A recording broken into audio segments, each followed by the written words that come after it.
தேவனுடைய பரிசுத்த நாமத்திற்கு மகிமை உண்டாவதாக. உங்கள் யாவருக்கும் நம்முடைய ஆண்டவரும் இரட்சகருமாயிருக்கிற இயேசு கிறிஸ்துவின் நாமத்தினாலே எங்கள் அன்பின் வாழ்த்துக்களையும் ஸ்தோத்திரங்களையும் தெரிவித்துக் கொள்கிறோம். கர்த்தர் நல்லவர். அவருடைய பெரிதான கிருபையினாலே நம்மை இதுவரை தாங்கி ஏந்தி சுமந்து நடத்தி வந்த எல்லா வழிகளையும் நினைத்து நாம் கர்த்தருக்கு நன்றியுள்ளவர்களாக இருப்போம். நம்முடைய ஜீவிதத்திலே கர்த்தர் பாராட்டின எல்லா இரக்கங்களுக்காக, எல்லா தயவுக்காக நீங்களும் நானும் கர்த்தருக்கு நன்றியுள்ளவர்களாக இருப்போம். கர்த்தர் நம்மை ஆசீர்வதிப்பாராக. கர்த்தருடைய நாமத்திற்கு மகிமை உண்டாகட்டும். தேவன் நமக்கு கிருபையாய் இந்த 5வது மாதத்தை தந்து கர்த்தருக்கு ஸ்தோத்திரம். 2வது வாரத்தை காண செய்த தேவனை நன்றியோடு ஸ்தோத்தரிக்கிறேன். கர்த்தருடைய நாமம் மகிமைப்படட்டும். இந்த 11 நாட்கள் நம்மை கிருபையாய் காத்து இந்த 12ஆம் தேதியை காண செய்த தேவனை நன்றியோடு கூட ஸ்தோத்தரிக்கிறேன். அவர் நல்லவர், அவர் மகா பெரியவர், சமயத்திற்கேற்ற சகாயர். இந்த தேவனை மகிமைப்படுத்தி கொண்டே துதித்து கொண்டே இருக்கலாம். அவ்வளவு நன்மைகளை என்னுடைய வாழ்க்கையில் செய்து கர்த்தர் அவர் நாமத்தை மகிமைப்படுத்தியிருக்கிறார். அதற்காக நன்றியோடு ஸ்தோத்திருக்கிறேன். நாம் 3ஆம் சங்கீதத்தினுடைய 5வது வசனத்தை தியானித்து கொண்டிருக்கிறோம். நான் படுத்து நித்திரை செய்தேன், விழித்து கொண்டேன், கர்த்தர் என்னை தாங்குகிறார், கர்த்தர் என்னை தாங்குகிறார். ஒரு பக்தன் தாவீதினுடைய சொந்த அனுபவத்தை இங்கே எழுதுகிறான். கர்த்தருடைய நாமத்திற்கு மகிமை உண்டாகட்டும். நான் படுத்து நித்திரை செய்தேன், விழித்து கொண்டேன், கர்த்தர் என்னை தாங்குகிறார். இதற்கு முன்பு, இந்த சங்கீதத்தை எழுதுவதற்கு முன்பு, தாவீது அரண்மனையிலே பராக்கிரமசாலிகளின் மத்தியிலே கேதுரு மரத்தால் மச்சு பாவப்பட்ட வீட்டிலே கேதுரு மர கட்டிலே அவன் படுத்து சுகித்திருந்திருப்பான். கர்த்தருக்கு ஸ்தோத்திரம். இப்பொழுது அவன் தன் மகனாகி அப்சலோமுக்கு பயந்து வனாந்தரத்தில் கர்த்தருக்கு ஸ்தோத்திரம் ஓடி வருகிறான். பாதரட்சை இல்லாதவனாய் முகத்தை மூடிக்கொண்டு அவன் ஓடி வருகிறதை, அழுது கொண்டே வருகிறதை நம் வேதத்தில் வாசிக்கிறோம். அவ்விதமாய் ஒரு ராத்திரி வனாந்தரத்திலே துஷ்ட மிருகங்களின் நடுவிலே, இன்னொரு பக்கம் மனித சத்துருக்களின் மத்தியிலே அவன் படுத்துக்கொண்டு கர்த்தருக்கு ஸ்தோத்திரம். தன்னோடு கூட ஒரு சிறிய கூட்டம், தனக்கு உண்மையாக இருக்கிற ஒரு சிறிய கூட்டம் அவனோடு கூட இருக்கிறது. இதன் மத்தியிலே அவன் படுத்துக்கொள்கிறான். என்ன நேரிடுமோ, துஷ்ட மிருகம் பட்சிக்குமோ, ஒருவேளை சத்துருவாகிய அப்சலோம் வருவானோ என்றெல்லாம் பல கலக்கங்களோடு, பல எண்ணங்களோடு, நிம்மதியற்றவனாய், இளைப்பாறுதலற்றவனாய், சமாதானத்தை இழந்தவனாய் அவன் நித்திரை செய்து கொண்டிருக்கிறான். அந்த அனுபவத்தை தான் இங்கே சொல்லுகிறான். இப்படிப்பட்ட சூழ்நிலையிலே நான் வனாந்தரத்தில் படுத்துக்கொண்டேன், நல்லா தூங்கினேன், விழித்து கொண்டேன். என்னை பார்த்தா கர்த்தர் என்னை தாங்குகிறார். சத்துருக்களின் நடுவிலே தாங்குகிற கர்த்தர், சோதனைகளின் நடுவிலே தாங்குகிற கர்த்தர், பிசாசு வல்லமைகளின் மத்தியிலே தாங்குகிற கர்த்தர், உன்னையும் என்னையும் கைவிடாத கர்த்தர். அந்த கர்த்தர் நம்மை தாங்குகிறவராக இருக்கிறார். அதற்காக நான் கர்த்தரை நன்றியோடு கூட ஸ்தோத்தரிக்கிறேன். அதே வார்த்தையை தான் நாம் வாக்குத்தத்தமாக தியானித்து கொண்டிருக்கிறோம். எத்தனை பேர் நம்புகிறோம், எத்தனை பேர் விசுவாசிக்கிறோம்? கர்த்தர் என்னை தாங்க வல்லவர், அவருடைய கையினாலே என்னை தாங்குவார், அவருடைய என் வலதுகை பிடித்து என்னை தாங்குவார். என்னை தாங்குகிற கர்த்தர் எனக்கு உண்டு, எனக்கு தாங்குகிற கர்த்தர் எனக்கு உண்டு. கர்த்தருடைய நாமத்திற்கு மகிமை உண்டாகட்டும். கடந்த வாரம் நாம் தியானிக்கும் போது தேவன் யாரை தாங்குவார், எந்த சூழ்நிலையிலே தாங்குவார் என்பதை குறித்து தியானித்தோம். வியாதியாய் கிடக்கிற அவனை கர்த்தர் தாங்குவார், வியாதியாய் கிடக்கிற அவனை கர்த்தர் தாங்குவார். வியாதி படுக்கை முழுவதையும் மாற்றி போடுவார் என்று தியானித்தோம். அதோடு மாத்திரமல்ல, கர்த்தருக்கு ஸ்தோத்திரம், எசேக்கியாவை போன்ற பரிசுத்தவான்களை வியாதியிலே தாங்கினவர், எப்பப்ராவை போன்ற பரிசுத்தவான்களை வியாதியிலே தாங்கினவர், கர்த்தருக்கு ஸ்தோத்திரம், பவுல் அப்போஸ்தலனை போன்ற பரிசுத்தவான்களை வியாதி பலவீனத்திலே தாங்கினவர் நம்மையும் தாங்க வல்லவராயிருக்கிறார். அடுத்து தியானித்தோம், சோதனையிலே தாங்குகிறவர். கர்த்தருக்கு ஸ்தோத்திரம். சோதனைகள் வரும்போது மனிதன் நம்மை விட்டு ஓடி போவான். ஆனால் நம்மை அடைத்த தேவன் உண்மையுள்ள தேவன். சோதனை பாடுகள் மத்தியிலே நம்மை காக்க வல்லவராயிருக்கிறார். கர்த்தருக்கு ஸ்தோத்திரம். இன்றைக்கு 145ஆம் சங்கீதத்தின் 14ஆம் வசனத்தை தியானிக்க போகிறோம். 145ஆம் சங்கீதம் 14ஆம் வசனத்திலே, கர்த்தர் விழுகிற யாவரையும் தாங்கி மடங்கடிக்கப்பட்ட யாவரையும் தூக்கி விடுகிறார். கர்த்தர் விழுகிற யாவரையும் தாங்குகிறார். கர்த்தர் ஸ்தோத்திரம். கர்த்தர் விழுகிற எல்லாரையும் கர்த்தர் தாங்குகிறவராயிருக்கிறாராம். அப்படியானால் உங்களை என்னையும் விழாமல் காக்க வல்லவர், விழாமல் தாங்க வல்லவர். கர்த்தர் ஸ்தோத்திரம். நான் ஒன்றை யோசிக்கிறேன். என்னை தேவன் நான் விழுகிற போதெல்லாம் என்னை தாங்க அவர் போதுமானவராக இருக்கிறார். நான் விழுகிற போதெல்லாம் முடியலன்னு சொல்லி நடக்கும் போதெல்லாம் என்னை தாங்க வல்லவராக இருக்கிறார். பக்தன் பாடுகிறது போல, என் சுயபலத்தால் ஓடி பார்த்தேன் ஓட முடியல, என் பணபலத்தால் படைக்க பார்த்தேன் படைக்க முடியல, என் சொல் பலத்தால் சாதிக்க பார்த்தேன் ஒன்று முடியல, என் வாய் பலத்தால் வாழ பார்த்தேன் வாழ முடியல, நடக்க முடியல இயேசுவே நடக்க முடியல, நடக்க முடியல இயேசுவே நடக்க முடியல, தாங்கிக் கொள்ளுங்க கரத்தில் ஏந்தி கொள்ளுங்க, தாங்கிக் கொள்ளுங்க கரத்தா ஏந்தி கொள்ளுங்க. கர்த்தர் அழகாய் பக்தன் பாடுகிறான், ஆண்டவரே என்னால் சோதனையில் பாடுகளில் நடக்க முடியல, என்னை தாங்கிக் கொள்ளும் ஆண்டவரே. Lord sustain me, Lord sustain me, என்னை தாங்கிக் கொள்ளும் என்று சொல்லுகிறான். கர்த்தருக்கு ஸ்தோத்திரம். அப்படியானால் இந்த உலகத்தில் நம்மை கீழே தள்ளுகிற, நம்மை கீழே தள்ள நினைக்கிற பல வல்லமைகள் இந்த பூமியிலே சுற்றி திரிகிறதை நாம் காண முடியும். கர்த்தருடைய நாமத்திற்கு மகிமை உண்டாகட்டும். நாம் ஏசாயா தீர்க்கதரிசியின் புஸ்தகத்திலே நாம் 14ஆம் அதிகாரத்திலே படிக்கும்போது இந்த விழுந்து போன லூசிப்பருடைய ஆவி, இல்லாவிட்டால் விழுந்து போன விடிவெள்ளியினுடைய அந்த ஆவி என்ன செய்கிறதாம்? 16வது வசனம், உன்னை காண்கிறவர்கள் உன்னை உற்று பார்த்து உன்னை குறித்து சிந்தித்து, இவன்தானா பூமியை தத்தளிக்கவும் ராஜ்யங்களை அதிர்வம் செய்து உலகத்தை வனாந்தரமாக்கி அதன் நகரங்களெல்லாம் அழித்து சிறைப்பட்டவர்களை தங்கள் வீடுகளுக்கு திரும்ப விடாதிருப்பவன் என்பார்கள். அப்படியானால் உங்களை குறித்த என்னை குறித்த தேவனுக்கு ஒரு பெரிய நோக்கம் இருக்கிறது.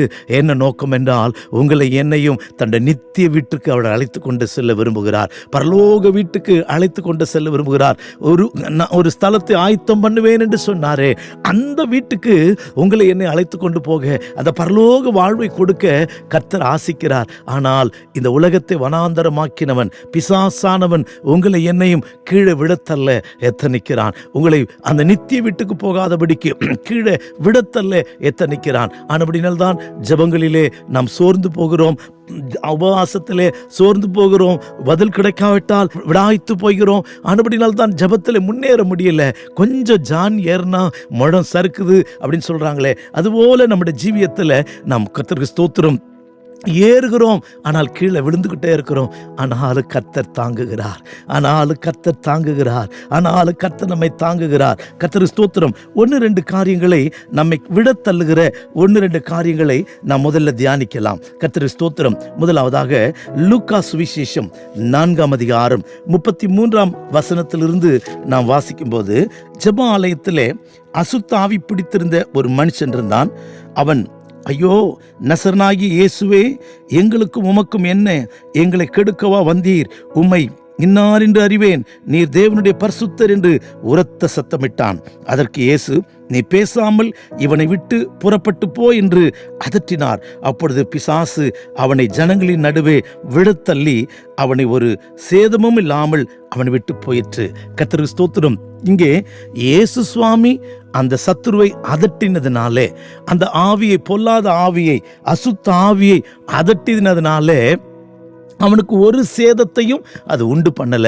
ஆனால் கர்த்தருக்கு ஸ்தோத்திரம், இயேசு சுவாமி மாத்திரம் அவன் ஜெப ஆலயத்துக்கு மாத்திரம் வராதிருந்திருப்பானால், இயேசு அவனை காணாதிருந்திருப்பாரானால், இயேசு அவனை அதட்டாதிருந்திருப்பாரானால் சேதத்தை உண்டாக்கியிருக்கும், சேதங்களை கொடுக்கும்.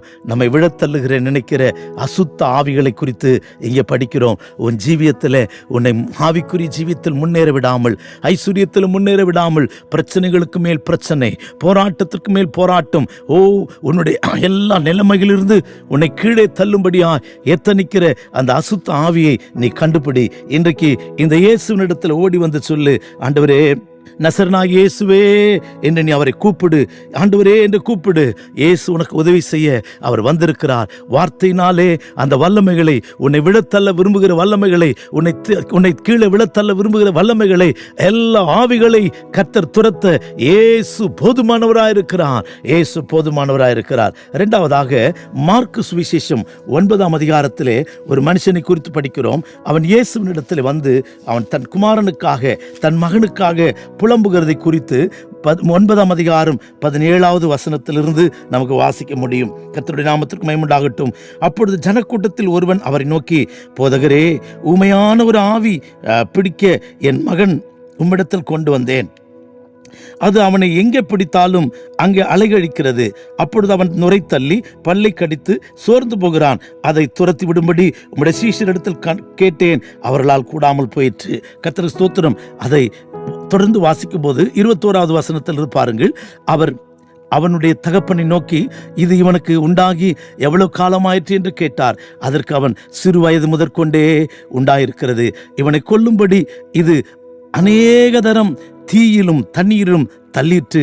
நீர் ஏதாகிலும் செய்யக்கூடுமானால் எங்கள் மேல் மனதிறங்கி எங்களுக்கு உதவி செய்ய வேண்டும் என்றான். இயேசு அவனை நோக்கி, விசுவாசிக்கிற கூடுமானால் ஆகும் என்றார். விசுவாசிக்கிறவனுக்கு எல்லாம் கூடும் என்றார். உடனே பிள்ளையின் தகப்பன், விசுவாசிக்கிறேன் ஆண்டவரே, அவிசுவாசம் நீங்கும்படி உதவி செய்யும் என்று கேட்டு கண்ணீரோடே சத்தமிட்டு சொன்னான். கர்த்தருக்கு ஸ்தோத்திரம். இங்கே ஒரு மனுஷன் சிறு வயதிலிருந்தே தன் மகனை கீழே தீயிலும் தண்ணீரிலும் அவனை கொல்லும்படியாய் கிரியை செய்கிற ஒரு வல்லமையை குறித்து வேதனையோடு, கண்ணீரோடு, பலத்த சத்தத்தோடு, ஆண்டவரே, நீர் எதையாகிலும் செய்யக்கூடுமானால் இவனுக்கு செய்யும் ஆண்டவரே என்று சொல்லி அவன் வேதனைப்படுகிறான், கண்ணீர் விடுகிறான், கதறுகிறான். கர்த்தருக்கு ஸ்தோத்திரம். அது அவனை எங்கே பிடித்தாலும் அவனை அலைகழிக்கிறது.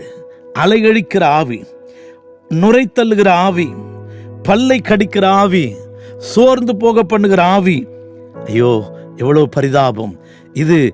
கர்த்தருக்கு ஸ்தோத்திரம். அவனை கொல்லும்படியாய் தீயிலும் தண்ணீரிலும் அவனை தள்ளுகிறது.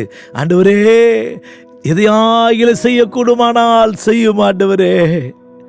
இன்றைக்கு உங்க ஜீவியத்தில், என்னுடைய ஜீவியத்திலும் இப்படிப்பட்ட கீழே தள்ளுகிற, தீயிலே தண்ணீரிலே தள்ளுகிற ஆவி காண்கிறீர்களா? ஆண்டவரே, இன்னைக்கு நல்லா ஜெபிக்கிற நாளைக்கு ஜெபிக்க முடியலையே, எனக்கு நல்லா துதிக்கிற நாளைக்கு துதிக்க முடியலையே, பல நேரங்களில் என் ஜீவிதம் ஏற்ற தாழ்வா இருக்கிறதே, ஒரு சீராய் ஓட முடியலையே ஆண்டவரே, என் ஜீவியம் உயர்வும் தாழ்வும் அப்ஸ் அண்ட் டவுன்ஸா இருக்குதே ஆண்டவரே. பிசாசு எனக்கு விரோதமாய் என்னை கொல்லும்படியாய் தீயிலும் தீயாகி அக்கினி சோதனையிலும் தண்ணீராகி அக்கினி சோதனை, பெருவெள்ளம் போல, தெற்கத்தி வெள்ளம் போல வருகிற சோதனையிலும் சத்துருவானவன் ஆண்டவரே வெள்ளம் போல வருகிறானே, என்னை மூழ்கடிக்க நினைக்கிறானே. நான் மூழ்கி போக விரும்புகிறேனே. எதையாகிலும் செய்யும், எதையாகிலும் செய்யும் ஒரு அசுத்தாவி. அதோடு மாத்திரமல்ல, அவனை கொலை செய்கிற ஆவி, அந்த வாழ்க்கையை முடிக்க நினைக்கிற ஆவி, கீழே விட தள்ளுகிற ஆவி. இவைகளை குறித்து நாம் படிக்கிறோமே. உங்க வாழ்க்கையில, இந்த வாழ்க்கையில இந்த ஆவிகள் போராடி கொண்டிருக்கிறதா? இந்த ஆவிகள் நம்மோடு கூட வேதனைப்படுத்தி கொண்டிருக்கிறதா? இந்த ஆவிகள் நம்முடைய குடும்பத்தை அலைகழிக்கிறதா? நம்முடைய பிள்ளைகளை அலைகழிக்கிறதா? கர்த்தருக்கு ஸ்தோத்திரம். ஆண்டவர்கிட்ட சொல்லுவோம், ஆண்டவரே, ஏதாகிலும் செய்யுமானால் செய்யும். தகப்பன் கேட்கிறான், விசுவாசிக்கிறாயா? விசுவாசிக்கிறவனுக்கு எல்லாம் கூடும் என்று இயேசு சொன்னார். அப்பொழுது அவன் சொல்லுகிறான், விசுவாசிக்கிறேன், என் அவிசுவாசம் நீங்க எனக்கு உதவி செய்யும். அவன் கண்ணீரோடு சொன்னான். ஏசு அவனுக்கு மனம் இறங்கினார். ஏசு அவனுக்கு மனம் இறங்கினார். நண்பனே, விழுகிற யாவரையும் தாங்குகிற கர்த்தர், வலதுகையினால தாங்குகிற கர்த்தர்.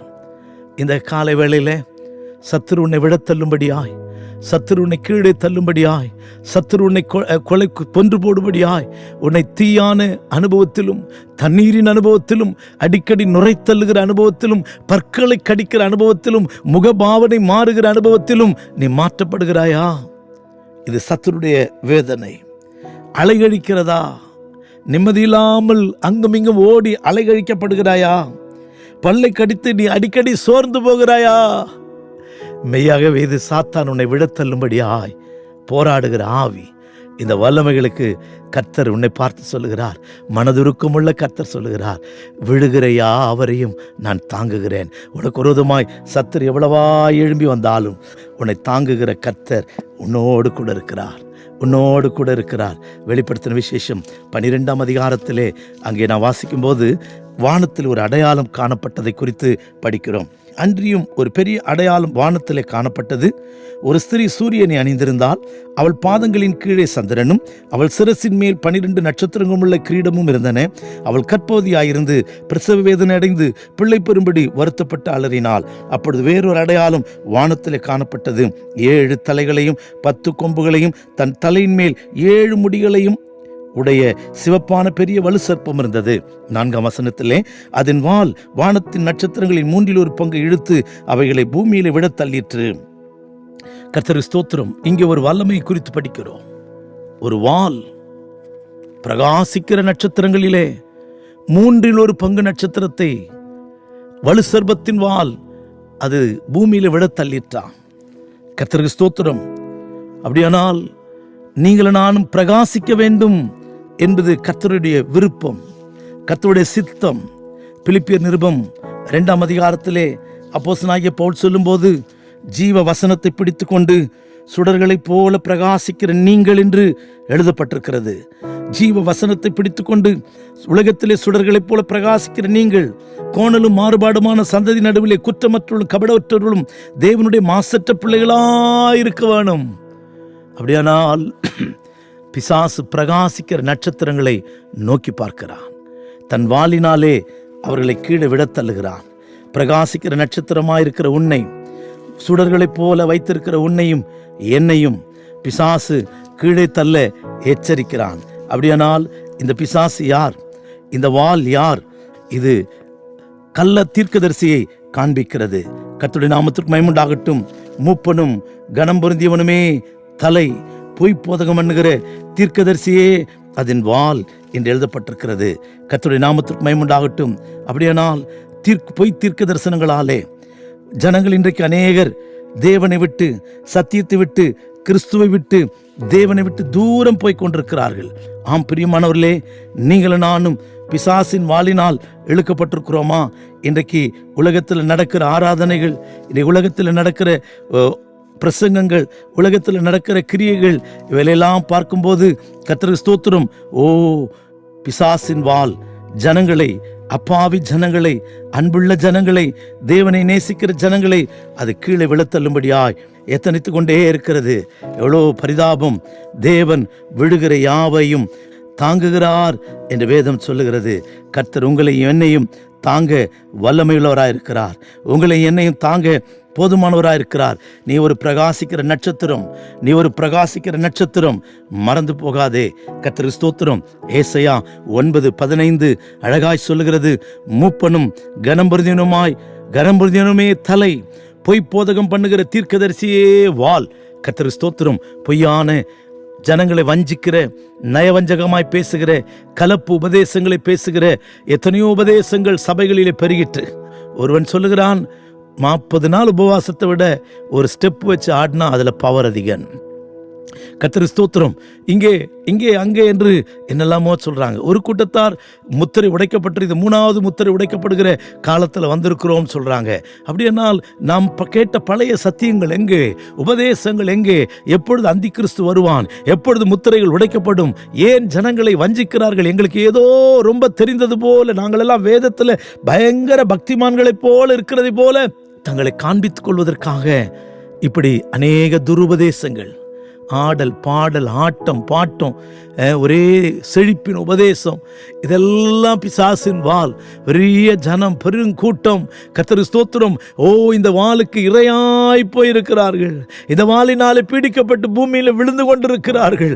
ஆனால் கர்த்தர் நம்மை தாங்க வல்லவராயிருக்கிறார். நம்மை எச்சரித்து பேசுகிறார். இந்த வாளுக்கு நீ எச்சரிக்கையாயிரு, அவன் உன்னை விழுங்கும்படியாய் காத்து கொண்டிருக்கிறான். ஓ, கர்த்தருடைய நாமத்திற்கு மகிமை உண்டாகட்டும். எனக்கு அருமையான தேவனுடைய பிள்ளையே, அந்த ஸ்திரீ புதிய ஏற்பாட்டு சபையை காண்பிக்கிறது. நட்சத்திரங்கள் கர்த்தருக்கு ஸ்தோத்திரம் பிரகாசிக்கிற விசுவாசிகளை காண்பிக்கிறது. விசுவாசியே, உன்னையும் என்னையும் விழுங்கும்படியாய் இந்த சத்துரு தன் வாளை நீட்டி இருக்கிறான். வாளினாலே நீ விழுந்து போகாதே. பொய் தீர்க்க தரிசனத்தினாலே, கள்ள பிரவாசகத்தினாலே நீ விழுந்து போகாதே. எச்சரிக்கையாயிரு. உன்னை விழத்தழுகிற வல்லமைக்கு நீ எச்சரிக்கையாயிரு. கர்த்தருடைய நாமத்திற்கு மகிமை உண்டாகட்டும். மீகா என்கிற ஒரு தீர்க்கதரிசி விதமாய் சொல்லுகிறான். தன்னுடைய 7ஆம் அதிகாரத்திலே மீகா சொல்லும்போது, என் சத்துருவே சந்தோஷப்படாதே, நான் விழுந்தாலும் எழுந்திருப்பேன், நான் இருளில் இருந்தாலும் கர்த்தர் எனக்கு வெளிச்சமாயிருப்பார். கர்த்தர் ஸ்தோத்திரம். எவ்வளவு நல்ல ஒரு வார்த்தை. 7ஆம் அதிகாரத்திலே 8வது வசனத்தை வாசிக்கிறேன். என் சத்துருவே எனக்கு விரோதமாய் சந்தோஷப்படாதே, நான் விழுந்தாலும் எழுந்திருப்பேன், நான் இருளில் உட்கார்ந்தால் கர்த்தர் எனக்கு வெளிச்சமாயிருப்பார். நான் கர்த்தருக்கு விரோதமாய் பாவம் செய்தேன், அவர் எனக்காக வழக்காடி என் நியாயத்தை விசாரிக்க மட்டும் அவருடைய கோபத்தை சுமப்பேன். அவர் என்னை வெளிச்சத்திலே கொண்டு வருவார், அவருடைய நீதியை நான் பார்ப்பேன். உன் தேவனாகிய கர்த்தர் எங்கே என்று என்னோடு சொல்லுகிற என் சத்துருவானவள் அதை பார்க்கும்போது வெட்கம் அவளை மூடும், எங்கள் கண்கள் அவளை காணும். இனி வீதிகளில் சேற்றை போல மிதிக்கப்படுவார்கள், உன் மதில்களை எடுப்பிக்கும் நாள் வருகிறது. கர்த்தருடைய நாமத்திற்கு மகிமை உண்டாகட்டும். நமக்கு விரோதமாய் நீ விழுந்துட்ட, அவ்வளவுதான், எழும்ப முடியாது. அவன் விழுந்துட்டான், எழும்ப முடியாது. கர்த்தர் அவனுக்கு உதவி செய்யல, கர்த்தர் அவனை கைவிட்டார் என்று சொல்லி சத்துரு பயமுறுத்துகிறானா? தைரியப்படுவோம். நம்மை கீழே விழத்தள்ளுகிற ஒரு வல்லமை கர்த்தர் ஸ்தோத்திரம் அசுத்த ஆவி. கீழே விழத்தள்ளுகிற வல்லமை கர்த்தர் ஸ்தோத்திரம் அசுத்த ஆவி. 2வது, தீயிலும் தண்ணீரும் விழத்தள்ளி நம்மை கொன்று போட நினைக்கிற இன்னொரு அசுத்த ஆவி. 3வது, பிசாசின் வாள் பொய்யான உபதேசத்தினாலே நம்மை கீழே தள்ளும்படியா எத்தனிக்கிறான். நாம் மீகாவை போல தைரியம் கொண்டு எழும்புவோம். சத்துருவே என்மேல் சந்தோஷப்படாதே, நான் விழுந்தாலும் எழுந்திருப்பேன். கர்த்தர் என்னை எழுப்புவார், கர்த்தர் என்னை தூக்கி விடுவார், கர்த்தர் என்னை தாங்குவார். விழுகிற யாவரையும் தாங்குகிறார். நான் விழமாட்டேன், நான் விழமாட்டேன். நிற்கிறவன் விழாதபடிக்கு எச்சரிக்கையா இருக்க கடவன் என்று சொல்லியிருக்கேன். நான் விழமாட்டேன், நான் சோர்ந்து போக மாட்டேன், நான் நுரைத்தள்ளுகிற அனுபவத்தை உடையவனாய் மாற மாட்டேன். எங்க முகம் மாறாது. காரணம், கர்த்தர் என்னை தாங்குவார், தாங்குவா தப்புவிப்பா, ஏந்துவா என் தெய்வம். தாங்குவா தப்புவிப்பா, ஏந்துவா என் தெய்வம். இம்மட்டும் கைவிடாதேவன், இனியும் கைவிட மாட்டார். இம்மட்டும் கைவிடாதேவன், இனியும் கைவிட மாட்டார். ஆயுள் முழுதும் தாங்குவார், ஆயுள் முழுதும் தாங்குவார். தாங்குவா தப்புவிப்பா, ஏந்துவா என் தெய்வம். தாங்குகிற கரத்தை உணர்வோம். ஆசாபை போல எப்பொழுதும் மோடு கூட இருக்கிறேன், என் வலது கைக்கு பிடித்து தாங்குகிறீர். 37ஆம் சங்கீதம் 24ஆம் வசனத்தின்படி, அவன் விழுந்தாலும் தள்ளுண்டு போவதில்லை, கர்த்தர் அவனை கையினால் தாங்குவார். நான் விழுந்தாலும் எழுந்திருப்பேன், கர்த்தர் எனக்கு இருளில் இருந்தாலும் கர்த்தருக்கு வெளிச்சமாயிருப்பார். அறிக்கையோடு எழும்புவோம். விழுகையின் அனுபவங்களை தள்ளி போடுவோம். கர்த்தர் நமக்கு ஜெயம் தருவார். ஜெபிக்கலாமா? கர்த்தாவே, உமக்கு ஸ்தோத்திரம். விழுகிற யாவையும் தாங்குகிற கர்த்தர் என்று தியானித்திருக்கிறோம். ஆண்டவரே, எங்களை விழத்தள்ளுகிற அசுத்த ஆவிகள், நுரைத்தள்ள வைக்கிற ஆண்டவரே, கொலை செய்ய விரும்புகிற, தீயிலும் தண்ணீரும் தள்ளுகிற ஆவிகள், பிசாசின் வாள், துருபதேசமாகிய வாள் எங்களை விழத்தள்ளக்கூடாதையா. கர்த்தருடைய கரங்களிலே தாங்கிக் கொள்ளுங்க. உடைய அபிஷேகத்தால் தாங்கிக் கொள்ளுங்க. உடைய கிருபை எங்களை தாங்கட்டும். என் கால் சறுக்குகிறது என்று சொல்லும் போது உடைய கிருபை எங்களை தாங்கட்டும், எங்களை நடத்தட்டும். கிருபைக்குள்ளே மறைத்துக் கொள்ளும். எல்லார் மேலும் கிருபை ஆயிரும். இயேசுவின் நாமத்தில் ஜெபிக்கிறோம் நல்ல பிதாவே. அமேன், அமேன். கர்த்தர் உங்களை ஆசீர்வதிப்பார். God bless you. Praise the Lord.